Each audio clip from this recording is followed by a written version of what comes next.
Bonjour, bonjour et bienvenue sur ce vlog Vidéo Plus, par tous les temps et en tout lieu au service de vos plus belles images. Et aujourd'hui à Amsterdam avec Jean-Yves Martin. Jean-Yves, bonjour. Bonjour Gérard. Jean-Yves qui va nous parler donc de cette nouvelle caméra, la PXW Z450, nouvelle venue dans la gamme Sony. Oui, merci de me donner l'occasion de présenter cette caméra. En fait, cette caméra, elle fait suite à la sortie de la PXW X400 que nous avons lancée l'année dernière, qui est seulement en déploiement d'ailleurs chez France Télévisions, chez France 2 et France 3 Régions et Outre-mer.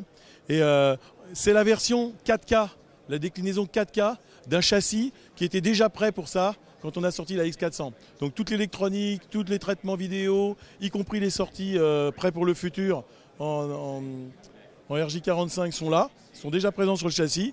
La seule chose qui manquait à cette X400 pour devenir une caméra Z450, c'était le capteur. Ce capteur, il existe, c'est un capteur 2/3 de pouce, full 4K, on va dire de l'ultra haute définition, puisque c'est vraiment pour faire de l'ultra haute définition télévision, donc c'est du 16/9, on est d'accord là-dessus.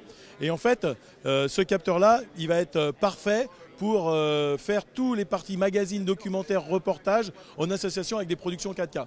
Alors partout où on a besoin de reportage et de mobilité et d'un apport d'image en 4K pour compléter des tournages, des lives qui commencent à se faire de plus en plus en 4K sur les gros événements, eh bien ça va être le compagnon idéal pour ça.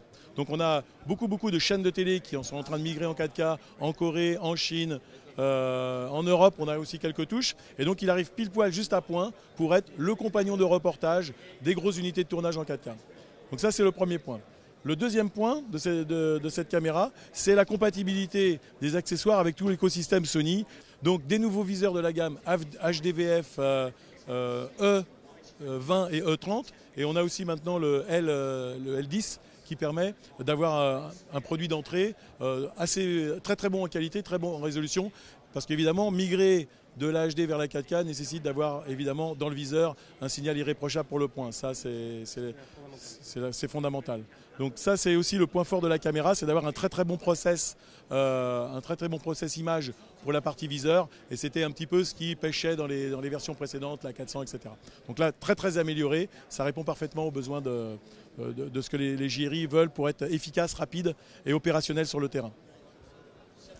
Eh bien Jean-Yves, merci pour toutes ces explications, une bien belle caméra. Je vous remercie de votre attention sur ce post et puis je vous dis à bientôt pour une autre vidéo.